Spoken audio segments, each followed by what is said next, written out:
अस्सलाम वालेकुम। This is Jawad Khan. दोस्तों, ये मेरा पहला यूट्यूब चैनल है यूरो स्पोर्ट्स फीवर के नाम से, और मैं चाहूँगा कि आप चैनल को सब्सक्राइब कीजिए, वीडियोस को लाइक कीजिए, कमेंट कीजिए, और कमेंट में ये ज़रूर बताइएगा कि आपको क्या अच्छा लगा, क्या बुरा लगा, ताकि जो भी आपकी क्रिटिक्स होंगी उससे मैं अपने आप को, अपनी वीडियोस को, अपने कंटेंट को, अपने ओपिनियंस को जो है मैं इम्प्रूव कर सकूँ। सो प्लीज़, आपकी सपोर्ट मुझे मेरे लिए बहुत बहुत ज़रूरी है। अब आते हैं बिग डे की तरफ। आज Pakistan versus New Zealand champion trophy का पहला मैच था। एज अ होस्ट नेशन हम 1996 के बाद almost it's been like 30 years, 28 years के बाद, 30 इयर्स के बाद हम एक आईसीसी टूर्नामेंट को हम होस्ट कर रहे हैं, और उसमें पाकिस्तान का पहले ही मैच में इतनी बदतरीन शिकस्त। मतलब दोस्तों, हारना कोई बुरी बात नहीं है, ये आप भी जानते हैं, मैं भी जानता हूँ। एक टीम जीतती है, एक टीम हारती है, लेकिन इतना बदतरीन हारना, ऐसा लगता है कि जैसे पाकिस्तान किसी ऐसी प्लानिंग के तहत आया था कि हारना कैसे है, या ऐसी प्लानिंग के थ्रू आया था, एक ऐसी स्ट्रैटेजी बनाकर आया था कि यार बस ये जो 50 ओवर है ना, ये हमने किस तरीके से ये वक्त गुजारना है। मतलब जीतने वीतने का तो कोई उसमें सवाल ही पैदा नहीं होता। मतलब जीतने का तो उनका कोई वो था ही नहीं। मतलब आप ये देखिए कि हमने पहले बॉलिंग की, उसमें हम खा जाते हैं 321 रन। हमारा कोई भी बॉलर ऐसा नहीं है कि जो उनको कंटेन कर सका हो, जो विकेटें ले सका हो। 4 आउट के ऊपर, 4 आउट, 5 आउट के ऊपर न्यूजीलैंड हमारे खिलाफ ये दूसरी मर्तबा 300 से ऊपर टारगेट बना रहा है। और ये भी याद रखिएगा कि हम ये पहली मर्तबा न्यूजीलैंड से नहीं हार रहे हैं। हम एक महीने में 3 मर्तबा न्यूजीलैंड से हार गए। और ये भी आप ये भी नोट कीजिए कि कहीं हमने अगर बैटिंग पहले की है या हमने बाद में की है, हम दोनों ही सिचुएशन में हार गए। यानी कि ना हम पहले बैटिंग करते हुए हमारी टीम अच्छी है, ना हम दूसरी बैटिंग करते हुए हमारा कोई हाल है। हम दोनों ही सिचुएशन में न्यूजीलैंड से हारे हैं। और अब आज ये चैंपियन ट्रॉफी का पहला मैच, और आज के मैच का आगाज देखिए कि चले बन गए 321 रन। चले माना कि पाकिस्तान के ग्राउंड्स हैं, बैटिंग विकेट्स हैं, दूसरी टीम भी खेलने आई है, आपके बन गए 321 रन। लेकिन बैटिंग किस तरीके की हुई है? मतलब आप ये देखिए कि 10 ओवर में, पहले 10 ओवर में पावर प्ले के अंदर पाकिस्तानी टीम कोई 14-15 रन बनाती है। मतलब पूरे पावर प्ले में इस तरीके से बॉल को रोका गया है, इस तरीके से टुक टुक की गई है जैसे कि हम टेस्ट मैच खेल रहे हो। और 10 ओवर में पाकिस्तान 25 रन के बस एक खिलाड़ी आउट के ऊपर जो है वो 10 ओवर खत्म कर रहा है। मतलब चेज हम कर रहे हैं 321 रन, और रन हम ऐसे बना रहे हैं जैसे कि हमें कोई 100 रन का टारगेट मिला है। मतलब दुनिया की कौन सी साइंस, कौन सी अकल ये कहती है कि आपका 321 रन का टारगेट है, रन रेट आपका ऊपर जाता जा रहा है, लेकिन हमारे जो प्लेयर्स हैं एज यूजुअल, और ये अभी से नहीं, अगर आप नोट करें तो पिछले 4-5 साल से हमारा यही हाल है। आप नोट करें कि कभी हमें लगता था कि कोच का मसला है, कोच की स्ट्रैटेजी गलत है, कभी हमें लगता था कि कप्तान की स्ट्रैटेजी गलत है, अगर कप्तान चेंज हो जाएगा तो हम अटैकिंग क्रिकेट खेलेंगे, कुछ डिफरेंट स्ट्रैटेजीज आएंगी। लेकिन आप पिछले 5 साल में नोट करें, 2022 का T20 वर्ल्ड कप हो, या 2023 का ओडीआई वर्ल्ड कप हो, और या फिर 2024 का जो है वो दोबारा T20 वर्ल्ड कप हो, या इवन बायलैटरल सीरीज, चाहे वो T20 की हो, वनडेज की हो, हमारा जो पैटर्न ऑफ प्लेइंग रहा है वो हमेशा सेम ही रहा है। मतलब इससे कोई फर्क ही नहीं पड़ता कि कोच कौन है कौन नहीं है, आकिब जावेद साहब हैं, वकार यूनुस साहब हैं, हफीज आ जाए, कोई भी आ जाए, लेकिन जो हमारा जो खेलने का तरीका है वो बदल ही नहीं रहा।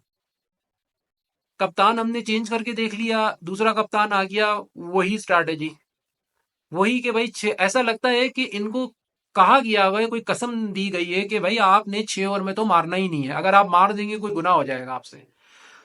10 ओवर में जाके भले 400 रन चेज करने हो, आपने स्कोर कार्ड की तरफ देखना ही नहीं है। आपने ये भी नहीं देखना कि आपका जो रन रेट है वो अप जा रहा है।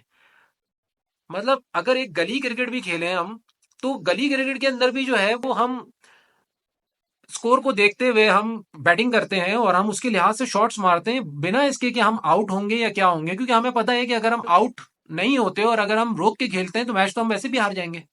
ऐसा तो नहीं है कि अगर हम रोक के खेलते रहेंगे तो हम मैच जीत जाएंगे। तो मेरी क्या, मुझे नहीं लगता कि किसी की भी ये बात समझ में आती होगी, किसी की भी, इवन के एक छोटे से बच्चे से भी अगर हम पूछें कि स्कोर कार्ड में लिखा हुआ है 321 रन, हमें 321 रन का पहाड़ चाहिए और खेल हम ऐसे रहे हैं जैसे कि कोई टेस्ट क्रिकेट खेल रहा हो। और ये पहली मर्तबा नहीं हुआ, ये रिपीटेडली हो रहा है।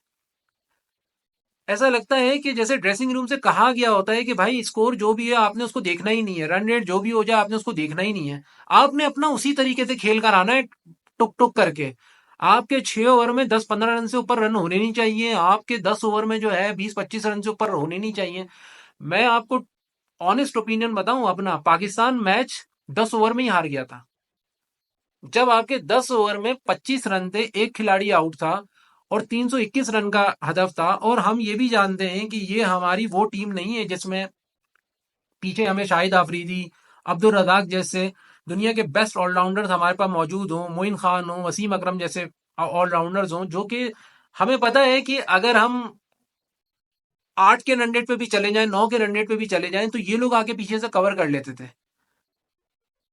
लेकिन ऐसा लगता है कि जैसे पाकिस्तान आज भी उसी स्ट्रैटेजीज पे खेल रहा है, और वो ये देखता ही नहीं है कि भाई टीम चेंज हो चुकी है। अब हमारे पास अब्दुल रज़ाक नहीं है, अब हमारे पास शाहिद आफरीदी नहीं है। अब जो हमारे पास प्लेयर है उनसे तो छक्के ही नहीं लगते। जिस तरीके की बैटिंग हुई है कि आपको पता है मैच के अंदर 145 डॉट्स बॉल खेली गई है, बल्कि शायद इससे भी ज्यादा। 145 डॉट्स बॉल भी अगर लगाएं तो इसका मतलब है कि 150 बॉल्स का मतलब होता है 25 ओवर। चैंपियन ट्रॉफी का मैच है और पाकिस्तान 25 ओवर डॉट बॉल्स खेल रहा है। 25 ओवर, यानी कि वो ये सोच कर आए थे कि जी 25 ओवर तो आप निकाल दें मैच से, और बाकी के 25 ओवर में हमने जो है वो मैच जिताएंगे। तो मुझे नहीं समझ में आता कि कौन सी इनके पास कोई सुलेमानी जादू है, या इनके पास जो है वो कोई पीछे शाहिद आफरीदी या अब्दुल रज़ाक बैठे हुए हैं। मेरी समझ से तो बाहर है, और आई होप, मुझे मैं बिल्कुल इस बात से को समझता हूं कि आपकी भी समझ से बाहर होगा। किसी बच्चे से भी पूछ लिया जाए तो वो भी बता देगा कि यार भाई ये क्या हो रहा है, ये किस तरह की गेम हो रही है। इससे अच्छी तो गली में क्रिकेट होती है, कि वो पहली बॉल से उनको पता होता है कि हर प्लेयर को पता होता है, हमें पता होता है कि भाई खेलना किस तरीके से, और पहली बॉल से ही अगर टारगेट ज्यादा होता है तो छक्के और चौके मारने की कोशिश की जाती है। लेकिन यहाँ पर तो ऐसा लगता है कि स्कोर कार्ड से इनका कोई ताल्लुक ही नहीं होता। मतलब आप ये देखिए कि 10 ओवर में 25 रन बन रहे हैं, मैच पाकिस्तान यहीं पर आ गया था टू बी वेरी ऑनेस्ट। और 13 ओवर तक हम 60 डॉट बॉल्स खेल रहे हैं। यार 13 over 60 dot ball, 60 dot balls का मतलब है कि आप 10 ओवर तो यहां पर आपने 13 ओवर में आप 10 ओवर जो है वो आप पी गए। 10 ओवर तो आपने जाया कर दिए। 3 ओवर के अंदर ये आपने जो 25 रन बनाए, ये 3 ओवर के अंदर बनाए आपने। उसके बाद जो है बाबर आजम जिस तरह की बैटिंग करके एज यूजुअल, वही वही उनका पुराना जो काम है जो पिछले 4 साल से चल रहा है, उनको फर्क ही नहीं पड़ता। मोस्ट सेल्फिश इनिंग एक बार फिर by the great Babar Azam. अब यहां पर अगर कोई ये कहता है कि दूसरी तरफ से आउट हो रहे थे, भाई कौन आउट हो रहा था? कोई भी आउट नहीं हो रहा था ना, यहाँ पर कोई आउट हो रहा था। एक दो आउट थे। बाबर आजम जो है वो शुरू से ही जो है वो जिस तरीके की उन्होंने स्लो इनिंग खेली है, क्योंकि वो तो पहली बॉल से ही वो क्रीज पे मौजूद थे, ओपन तो वो आए थे। तो कोई ये कहे कि जी वो सिचुएशन ऐसी थी या 321, भाई 321 रन के ऊपर अब आप देखिएगा इंडिया कैसे खेलेगा, आप देखिएगा ऑस्ट्रेलिया कैसे खेलेगा, आप देखिएगा साउथ अफ्रीका ऐसे कैसे खेलेगा। मतलब ये तो ऐसा लगता है कि जैसे मतलब कोई इंटरनेशनल टीम तो लगी ही नहीं खेलने वाली। पूरे मैच के अंदर पाकिस्तान किसी एक जगह पे भी इंटेंट उसका शो नहीं हुआ कि वो जीतने के लिए खेल रहा है, सिवाय खुशदिल शाह की बैटिंग से। और मैं खुशदिल शाह को बहुत बहुत जो है वो कांग्रेट्स करना चाहूंगा कि शुक्र है उसने एक ऐसी बैटिंग आके नीचे की जिससे इन सब के लिए ना शर्म और डूब मरने का मकाम है। कि ये नहीं कह सकते कि जी बॉल घूम रहा था, यूं हो रहा था, पिच मुश्किल थी। हमारे यहाँ पर तो इस तरह के बहाने भी बहुत चल जाते हैं ना। अपार्ट फ्रॉम दिस कि दूसरी टीम 321 बना चुकी है, लेकिन ये फिर भी इस तरह कहते हैं कि जी हमारी बारी में पिच जो है वो चेंज हो गई थी और ऐसे हो गया तो वैसे हो गया था। हमेशा पाकिस्तान जब भी ऐसी बैटिंग करता है, नीचे से एक बैट्समैन आता है जो कुछ स्कोर करता है अच्छा, और वो इनके मुंह पर कालक मल के चला जाता है, ताकि ये भी ना कह सकें कि जी पिच जो है वो एकदम चेंज हो गई थी और पिच जो है वो बैटिंग नहीं रही, इस वजह से हमारी बैटिंग जो है वो हम स्कोर कर नहीं सके। पूरे मैच में कोई इंटेंट ही नहीं था। और मुझे तो नहीं समझ में, अब मैं क्या कहूँ, मैं अगर मैं ये कहूँ कि जी ये आकिब जावेद का कसूर है तो यकीन करें आकिब जावेद का क्या कसूर है। मैं तो कह रहा हूँ 4 साल से यही हो रहा है। पहले हमें लगता था कि कोच चेंज हो जाएगा तो शायद स्ट्रैटेजीज बदल जाएंगी, क्योंकि कहते हैं कि जी कोच कोच की स्ट्रैटेजी होती है कि बैटिंग कैसे करनी है। कप्तान चेंज हो जाएगा, हम बाबर आजम को कहते थे डिफेंसिव है, अटैकिंग क्रिकेट नहीं खेलता। या कोच भी चेंज हो गए, कप्तान भी चेंज हो गए, लेकिन पाकिस्तान की जो बैटिंग स्टाइल है वो चेंज नहीं हो रही, वो वैसी ही है। तो टू बी वेरी ऑनेस्ट, जिस तरह का आज पाकिस्तान ने मैच खेला है और जिस तरह की टीम सिलेक्शन हुई है, मुझे नहीं लगता कि पाकिस्तान सेमीफाइनल तक भी जाएगा। मैं कोई नाउमीदी की बात नहीं कर रहा हूँ, लेकिन टू बी वेरी ऑनेस्ट आपकी जो रियलिटीज हैं उनका भी चेक रखना चाहिए। बिल्कुल ही जो है ना वो दिल को बहलाने के लिए गालिब ये ख्याल अच्छा है, वो वाली चीज भी नहीं रखनी चाहिए। और आज के मैच में तो यार फाइट तो करते, कुछ तो फाइट करते। मतलब मैं फिर कहूंगा 145 25 ओवर डॉट बॉल खेल गए यार। कौन खेलता है, मतलब 25 ओवर आपने मैच से निकाल दिया, आप 321 रन 25 ओवर में बनाएंगे। और ये जो भी ये स्ट्रैटेजी बनाता है कि शुरू में आहिस्ता खेलना है, मेरा उससे ये सवाल है कि आपके पीछे प्लेयर कौन है जो बाद में जो है छक्के पे छक्के मारेंगे। कौन सा आपके पास युवराज सिंह है, कौन सा आपके पास शाहिद आफरीदी है, कौन सा आपके पास जो है अब्दुल रजाक है, कौन सा आपके पास पीछे हार्दिक पांड्या है। कौन से ऐसे प्लेयर हैं आपके पास जो हमें आप बता दें कि जनाब अगर 10 का भी रन रेट होगा, 15 का भी रन रेट होगा, तो ये प्लेयर हमारे जो है ना बाद में कवर करके देंगे। और आप देखेंगे हर मैच हम ऐसे ही हार जाते हैं कि शुरू में ये लोग स्लो खेलते हैं और बाद में जाकर जो है ये इनकी ये स्ट्रैटेजी होती है कि जी शुरू में विकेटें रोक के रखो और बाद में मारेंगे। तो पहले ये तो बताओ मारने वाले कौन है। आप नाम तो ले प्लेयर्स का, मारने वाला कौन है। मुझे नहीं समझ में आ रहा है, एक वो अच्छा प्लेयर आया था इरफान नियाजी, उसको क्यों नहीं रखा टीम के अंदर। इतने अच्छे छक्के मारता था, पिछले जो उसको लास्ट 2-3 मैचेस खिलाए सब में उसने परफॉर्म किया, इतनी अच्छी बैटिंग की लोअर डाउन द ऑर्डर, और वो बाहर है। तो चलें उसके अलावा आप बता दें आपके पास कौन से प्लेयर्स हैं ऐसे। तो ridiculous cricket, ridiculous strategy, as usual Pakistan का वही जो पिछले 4 साल से हाल चला आ रहा है। ना कोई बैटिंग में सेंस नजर आती है, ना कोई बॉलिंग में सेंस नजर आती है। और ऐसा लगता है कि जिस जिस और ये फिर मैं कहूंगा कि ये पहला मैच नहीं है, हम तीसरा मैच हार रहे हैं न्यूजीलैंड से 1 महीने के अंदर। उनको पता चल गया है कि पाकिस्तान के खिलाफ उनकी बॉलिंग क्या है, उनकी बैटिंग क्या है, हमने किस लाइनो लेंथ से बॉल रखनी है, करानी है। उनको पता चल गया है। हमें अभी तक नहीं पता चल सका कि हमें न्यूजीलैंड के खिलाफ अपनी विकेटों पे खेलना कैसे है। 321 का मैच आप 10 ओवर में ही हार गए थे। ऐसा नहीं है कि हम ये मैच कोई 40-50 ओवर में जाके हारे, हम 10 ओवर में ही हार चुके थे ये मैच। जो टीम 321 300 रन के खिलाफ 10 ओवर में 25 रन बनाएगी, अपने पावर प्ले को यूटिलाइज ही नहीं करेगी। और पाकिस्तान ने तो कोई कसम खा ली है, पाकिस्तान की इस मौजूदा टीम ने जो पिछले 3-4 साल से ऑलमोस्ट चली आ रही है, जिसमें बाबर आजम, रिजवान, ये सब लोग खेलते हैं। ये तो ऐसा लगता है कि इन्होंने कोई कसम खा ली है कि जी पावर प्लेयर को तो हमने कभी यूज ही नहीं करना। तो मैं तो कहता हूँ कि आप ना अपने हर मैच से पहले ना रिक्वेस्ट कर दिया करें कि जी हमें पावर प्ले चाहिए नहीं, तो प्लीज आप पावर प्ले हटा दें। क्योंकि हम तो पावर प्ले में वैसे ही खेलते हैं जैसा जो है वो टेस्ट क्रिकेट में खेलते हैं। इवन के जब फील्ड ओपन हो जाती है तो दूसरी टीमें उस फील्ड ओपन में भी ऐसा नहीं खेलती जिस तरह हम पावर प्ले में खेलते हैं। तो मैच तो हम 10 ओवर में ही हार गए थे।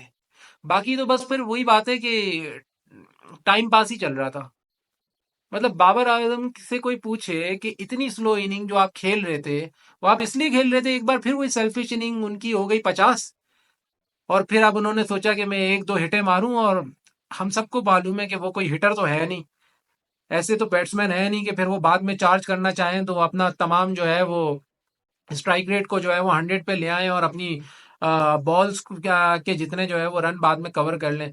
हमें पता है कि वो इतने बड़े बड़े छक्के मारने वाले प्लेयर नहीं है, वो डाउन द ग्राउंड खेलने वाले प्लेयर हैं और ये उनको खुद भी पता है। लेकिन वो उनकी एक बार फिर वही सेल्फिश इनिंग के मेरे 50 हो जाए और बाकी टीम जाए भाड़ में। जो अपनी कप्तानी में करते थे अब किसी और की कप्तानी में कर रहे हैं। पूरे इस तरह खेलते हैं यार। अभी दूसरी टीमें खेलेंगी, आप देखिएगा रोहित शर्मा कैसे चढ़ के खेलेगा। तो पहला मैच और ये रिजल्ट बहुत ही disappointment as a Pakistani fan, मुझे भी आपको भी। और आई होप कि अगले मैचेस के अंदर कुछ बेहतरी हो, लेकिन लगता नहीं है। देखें, एक तो ड्रॉबैक ये भी हमारा हुआ है कि साइम अयूब इंजर्ड हो गए, और मुझे नहीं लगता कि शायद अगले मैचेस के अंदर हमें फ़खर भी अवेलेबल हो। और अगर फ़खर भी हमें अवेलेबल नहीं होते तो पाकिस्तान का आगे जाना, अगले मैचेस को जीतना बहुत मुश्किल है। देखिए, पहला मैच हम हार गए। इंडिया और हमारे मैच जो कि दुबई में होगा, उसमें आपको पता है इंडिया फेवरेट से स्ट्रांग है। हम कोई आउट ऑफ द बॉक्स जाके कोई इनिंग खेल जाएं, कोई कोई परफॉर्मेंस दे दें, इंडिया को 250 में आउट कर दें। इवन कि अगर हम इंडिया को 250 में भी आउट कर दें, आप भी जानते हैं मैं भी जानता हूं कि हमें 250 चेस करना भी बहुत मुश्किल हो जाएगा, जिस तरीके की हम बैटिंग करते हैं और जो आज हमने नमूना पेश किया है। हम इंडिया से 250 पे भी हार सकते हैं। जब हम 119 रन T20 में इंडिया के खिलाफ नहीं बना सकते ना, और 119 रन पे हार सकते हैं, तो 250। लेकिन ये तो आ, एक मिरेकल वाली बात कह रहा हूँ कि हमारी जो मौजूदा बॉलिंग है वो इस वक्त इतनी इतनी ऑर्डिनरी बॉलिंग है, इतनी ऑर्डिनरी बॉलिंग है कि ये इंडिया को कहीं 250 पे आउट कर ही ना दें, तो ये तो बस वही दिन में ख्वाब देखने वाली बात है। लेकिन और अगर मेरे ख्याल से अगर हम अपना दूसरा मैच हारते हैं तो शायद फिर पाकिस्तान के आगे जाने के चांसेस बहुत मुश्किल हो जाएंगे। तो लेट्स सी क्या होता है आने वाले मैचेस में। और and thank you so much. Let's see क्या होता है आने वाले मैचेस में। और दुआ यही है कि अल्लाह से कि पाकिस्तान कुछ बेहतर परफॉर्म करे, क्योंकि एज अ होस्ट नेशन कुछ तो हमारी परफॉर्मेंस होनी चाहिए, मतलब हम सेमीफाइनल्स तक तो जाएं। तो लेट्स सी व्यूअर्स, तब तक के लिए अस्सलाम वालेकुम, अल्लाह हाफिज, स्टे ट्यून, अल्लाह हाफिज।